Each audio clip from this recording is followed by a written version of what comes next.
And we're now live from the San Siro with Sandy Simpson as victorious odd manager Dave Pattison. Well, David, job done here today.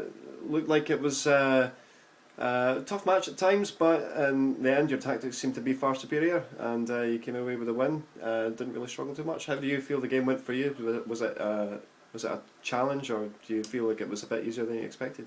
No, I don't think it was a challenge. We were actually working very hard to keep them out today. Alemannia are a team we come up against many a times. We seem to play them 3 or 4 times a season. Just the luck of the draw, but we know each other very well, and I think we had an idea what they'd bring to the table today. And we started Dani Alves at right back, who's actually been very good in attack for us this year. But the idea was to cancel out Messi and hopefully cancel out Alan's team's threat. I think we did that. Dani Alves was spectacular today, and I think everyone was very composed on the ball, and that's all we can ask. The goal was well taken, and it was Bastian Schweinsteiger who played that ball in for Xavi to score, which we're very happy with. Mm-hmm. Yeah, you seem to have quite a lot of other opportunities, but yeah, it was a very well taken chance. Yeah. Speaking of Alves' role in the game, I mean, obviously that's a man of the match performance from him.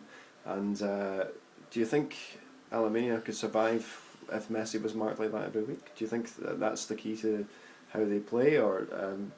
I'm not sure. I mean, I can't speak for other managers. I imagine, surely if you're coming up against Alemannia, you've got to look at the players they have in their team. Obviously, you've got Drogba and Rooney up front, and Drogba scared us early on today.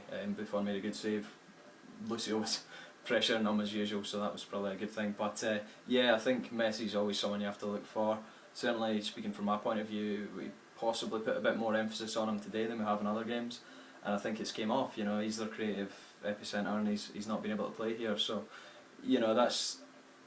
they always give us a chance to go and win the game. We've done that, and we're in our first European Cup final, which is a marvellous feeling, and we're looking to hopefully bring in a couple of trophies this year, and this could be a start.